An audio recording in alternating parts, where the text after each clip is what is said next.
This is 8.3. I'm going to run through what your assignment will look like, and this way you get some visual and step-by-step verbal directions. I'm actually going to go to the middle set, which will be the middle problems that you have on your assignment, because I think it's the best way to start. So it's just looking at the basic formula. Remember, so our final amount, our output, is going to be whatever our initial amount is, a sub 1, times the rate, raised to the number in the sequence, minus 1, and minus 1. So the directions say find the first term, or given the first term, and the common ratio, or the rate of the geometric sequence, find the term named in the problem. So our initial amount is 4. Our rate is 3. And we want to find the 9th term in the sequence. So we're going to substitute those things in to our formula. So we don't know what the final, or the value, the amount of the nth term is, so that's our unknown. Our initial amount is 4. Our rate is 3. And we're looking for the 9th term. So I'll put 9 in for n, and then we subtract 1 from that. So perhaps in the future you just realize, oh, I'm going to put an 8 up there overall, because 9 minus 1 is 8. Then you plug this into your calculator, and you should get 4 times 3 raised to the power of 8. Make sure you know how to use your power button on your calculator. If you don't, let me know. Should be getting 26,000. And actually, I could change that n to 9. So the amount for the 9th term is 26,244. Let's try I'm going to do number 13. Change colors. All right, so I'm going to write the formula one more time. A sub n equals our initial amount times our rate raised to the n minus 1. So the negative 2 goes there for the initial amount. My rate is also coincidentally negative 2. And then 11 would go right there for my n. And it can also go right there for my n. So the amount for the 11th term is negative 2 times negative 2.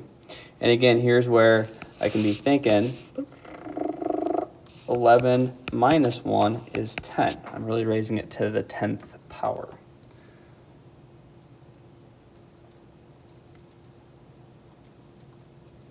And we should get, oh, you know what's going to be important here? What's really important is using parentheses, folks. Yes, these parentheses right here, if you don't put them in, you're going to get the opposite answer, which would be wrong. So we should be getting negative 2,048. Negative. You don't use those red parentheses, you don't get that answer. Alrighty, number 15. So our amount for our 9th term is going to be negative 1 times 4 to the 8.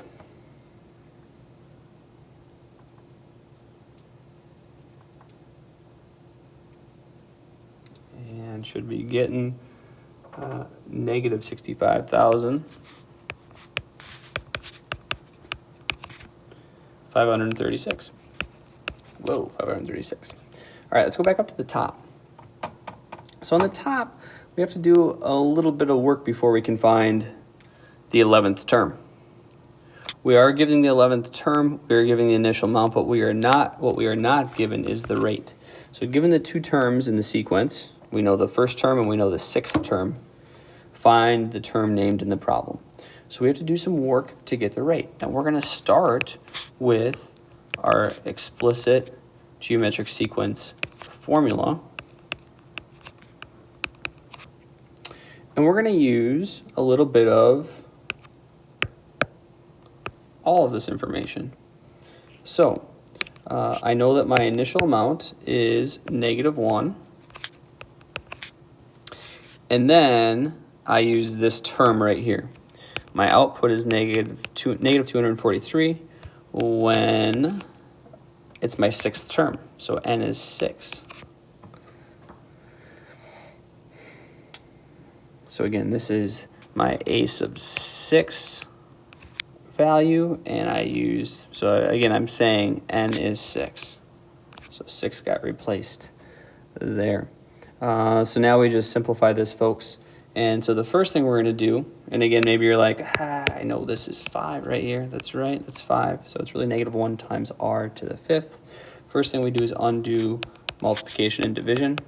So now we get 243 equals r to the 5th. And then what you do is you take the 5th root of every side, like we've seen before. So really, you're going to take the 5th root of the left side and the right side, and that'll tell you what r is. R is going to equal whatever the 5th root of 243 is, which I believe is 3. And if many of you have that powers chart that I gave you, that's got, I think, numbers 1 through 10 to the powers of 1 through 10. If you have that, that'd be super handy. What to the 5th power is 243? What to the 5th power is 243? Well, taking the 5th root of 243 answers that question. Don't feel good about that.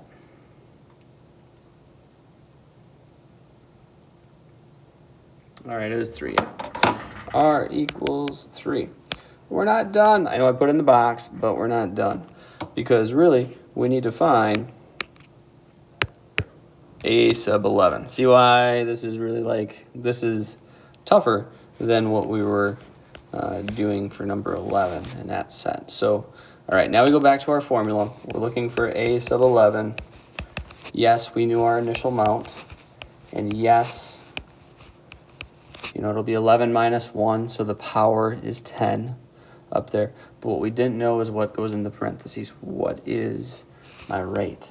Now we know it's 3.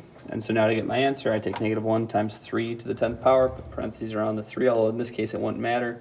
It's when your rate is negative, but it's good to get in that habit. And we're getting negative 59,049.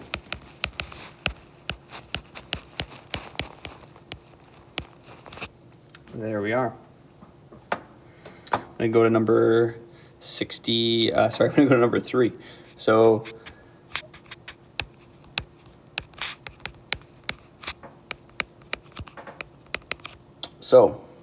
initial amount, 1 goes there. My n value is going to be 4. And I know that the a sub n value, or a sub 4 value, is 64. So I kind of lied there. Really, 64 just goes there. 64 goes there. Initial amount's 1. We don't know the rate. That's what we're trying to find. If we know the rate, we can then calculate the value of the, in this case, it's the 10th term that we're looking for. And that 64 is when our n value, or the term value, is 4. So I'm going to do 4 minus 1, which is 3. So divide by our, divide by our initial amount. This is 1. Undo multiplying by 1 by dividing by 1. Which doesn't really change things here. So we get 64 equals 1, or r to the 3rd. Now you cube root that, that'd be 4. So circle that, that's important. But now we are looking for the 10th term, right? I highlighted in yellow-ish. They say find the 10th term. So initial amount is 1.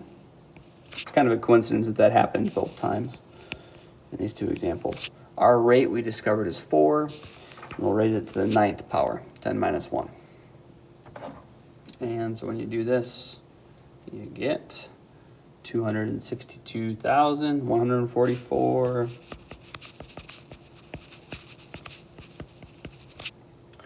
There we are.